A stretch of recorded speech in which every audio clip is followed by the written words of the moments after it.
Hi everyone, मैं रोहन यादव आप सभी का एक बार फिर से अपने यूट्यूब चैनल पर स्वागत करता हूं।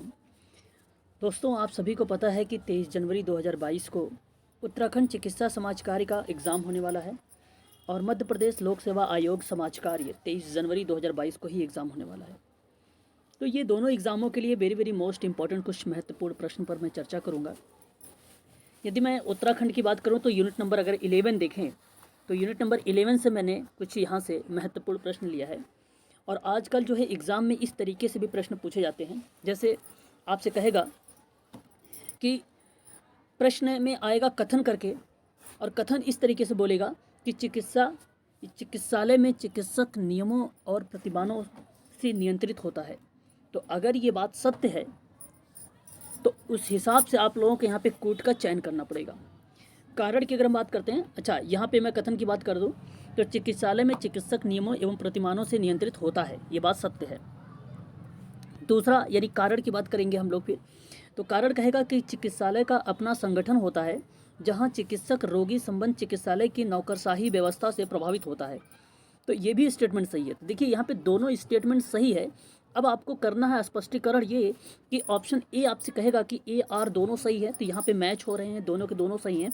और ऑप्शन कह रहा है कि आर ए की सही व्याख्या कर रहा है। तो ये जो कारण है ना, ये कारण बता रहा है कि चिकित्सालय में चिकित्सा नियम और प्रतिमान को नियंत्रित होता है, तो ये कारण भी एक प्रकार से एक्सप्लेन कर रहा है। तो यहाँ पर पहला वाला ही ऑप्शन सत्य हो जाएगा। अगर मैं यहाँ पे चिकित्सा से संबंधी उसमें जो सामाजिक कार्यकर्ता लोग काम करते हैं उससे संबंधित मैंने यहाँ पे कुछ स्टेटमेंट लिखा होता तो उसका सही व्याख्या नहीं होता, तब मैं चुनाव कर लेता वहाँ पे कि ऑप्शन नंबर बी होगा। परंतु इस प्रश्न का सही जवाब ऑप्शन नंबर ए माना जाएगा। याद रखेंगे आप सभी लोग, यहाँ पे ए और आर दोनों सही हैं और आर जो है सही की इसकी व्याख्या भी कर रहा है। वहीं अगर हम बात करते हैं क्वेश्चन नंबर सेकंड के बारे में, तो आपसे कथन कह रहा है कि क्लिनिक रोग निरोध के अत्यंत महत्वपूर्ण साधनों में से है। तो मैं आपसे बता दूं कि यहाँ पर यह कथन जो है आपका, ये भी आपका सत्य माना जाएगा। दूसरे अगर मैं कारण के बारे में बात करूँ तो क्लिनिक शीघ्र मेडिकल परीक्षा, औषधिकरण और जांच की व्यवस्था करता है, तो ये भी स्टेटमेंट आपका सही हो जाएगा। तो आप ध्यान रखेंगे सभी लोग, यहाँ पर जो आर है यानी कारण जो है वो कथन को सही तरीके से व्याख्या कर रहा है, इसलिए इस प्रश्न का भी जवाब यहाँ से अगर हम देखते हैं, देखिए इस प्रश्न में दिया भी गया था कि प्रश्न 1 से लेकर 2 नीचे दिए गए हैं, जहाँ पे कथन पर हम बात करेंगे तो हमने 1-2 प्रश्नों पर ही चर्चा किया है, पहला हमने बता चुके थे। दूसरा अगर हम प्रश्नों के बारे में बात करें तो यहाँ आप लोगों से बता रहा है कि जो ऑप्शन ए वाला होगा वो सही स्पष्टीकरण कर रहा होगा। ठीक है, आगे हम बात करते हैं यहाँ पे क्वेश्चन नंबर 3 के बारे में।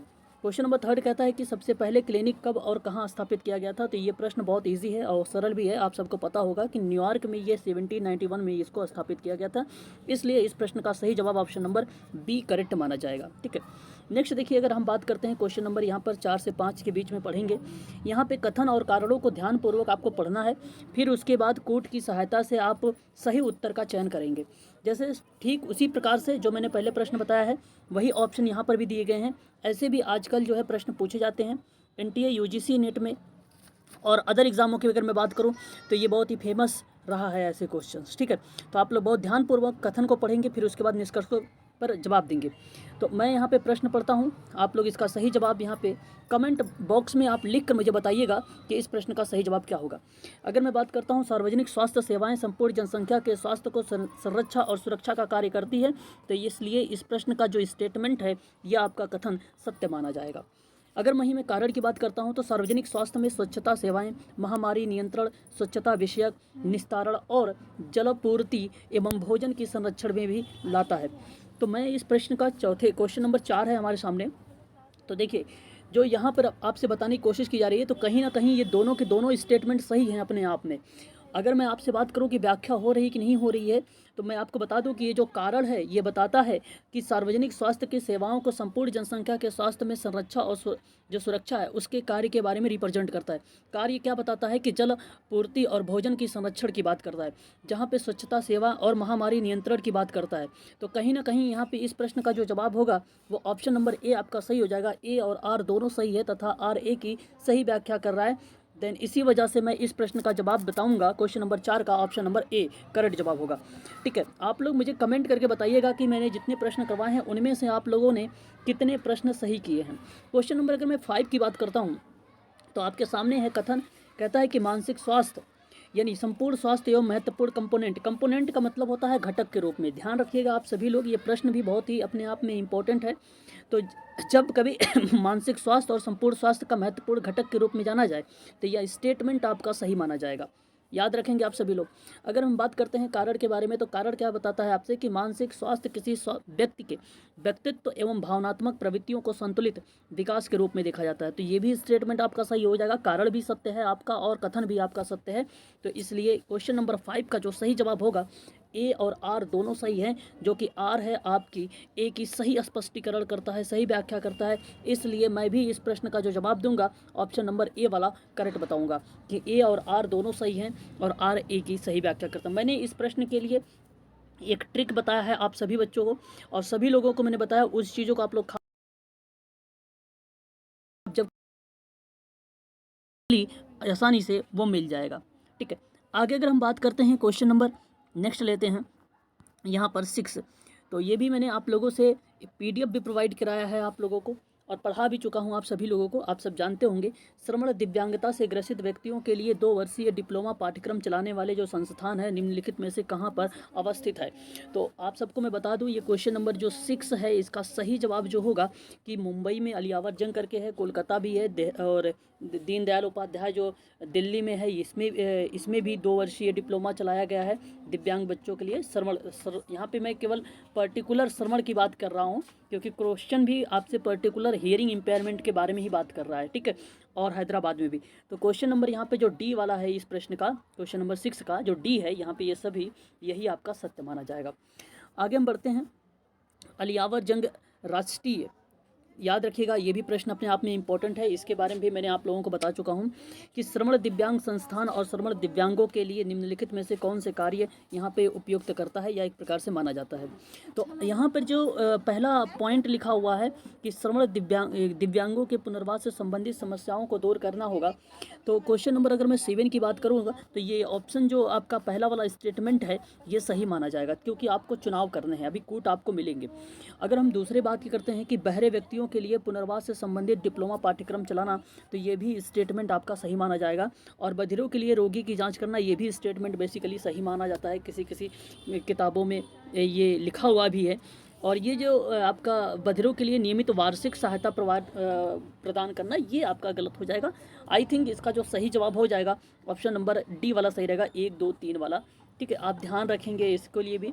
और कहीं कहीं इसको जो है, जो ऑप्शन नंबर सी है कि बधिरों की रोगी की जांच करना, मतलब रोगी वाला जो होता है मैटर, वो बेसिकली चिकित्सालय के अंतर्गत आता है, तो कहीं कहीं नहीं लिखा होता है ना।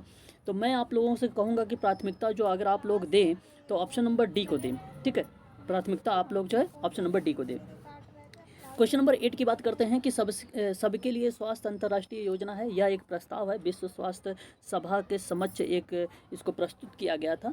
और इसे कब प्रस्तुत किया गया था, तो मैं आपको बताना चाहूँगा कि 1977 में, यानी 1977 में जो है सबके लिए स्वास्थ्य अंतर्राष्ट्रीय योजना के रूप में लाया गया था। जो स्वास्थ्य सभा के समक्ष इसको प्रस्तुत किया गया था वह वर्ष था 1977, यानी 1977।